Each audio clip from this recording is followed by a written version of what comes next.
Now, in the beginning of every season, I give a prediction on what are the best defenders and attackers for that season. But now that we're kind of in the mid-season stage, I'm going to be giving the actual best five for right now during this season. So the top five defenders in Rainbow Six Siege right now, starting with number five, is going to be Vigil. Now, I'm sorry to say, I really don't care for Vigil. Let's tell you the truth. It doesn't really bring anything to the team. But with his ability to roam, his Boss G, and the SMG-12, he's been very lethal this season. I mean, there isn't a game where I don't run into a Vigil main or a Warden main. Either one of them is just going to be overused and overpowered just because of their loadout. I mean, that's simply what most people use them from. Of course, you can hide from drones, but we also know where you are. Like, we know a general idea of a location, but we just don't see you directly. But besides that, you don't really bring anything to the team at all. But, I mean, I have to put him in here because that's who's used the most. And number four is Maloi. I mean, Maloi is used every single game, and honestly, I see why. She's one of the best operators with her Banshees, with her gun. She has impacts, she has a shotgun. I mean, she can do it all and be useful to the team.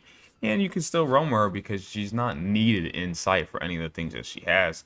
But I would say she's number four. At number three is Miror. Believe it or not, Miror alone isn't the best, but the setups people have been doing with Miror this season has been astonishing. I mean, you can honestly make the site so much harder with Miror holding certain angles, having Wamais, having Jaegers, having mutes, stopping Twitch drones, stopping Ash charges. As long as you set up correctly around her, you can make it impenetrable for attackers. And it's just annoying to deal with if you're not a coordinated team. So Miror is number three, and she really is good with a C4 and having the Vector. Now, speaking of number two, is going to be Mute this time.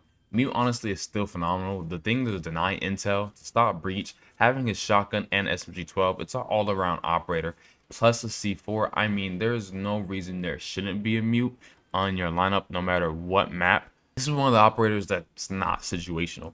You can use him in every single scenario to help the team out. So we have Mute at number two. And number one has been my girl Aami. I mean, I honestly don't like Aami at all, except for certain sites, but the things that she can provide, which is one-way angles, shielding the players from bandit tricking, setting up sites as almost as impenetrable as Miror. Yes, they can be destroyed. Yes, they're not bulletproof anymore. They can be destroyed. But honestly, if set up correctly around the right ops, Aami is annoying to deal with in Rainbow Six Siege. She can completely shut down entire sites and still works for Cafe. I don't know why people think Cafe is a bust, but she still works on Cafe. But those are the top five defenders for the mid-season as of right now in Rainbow Six Siege.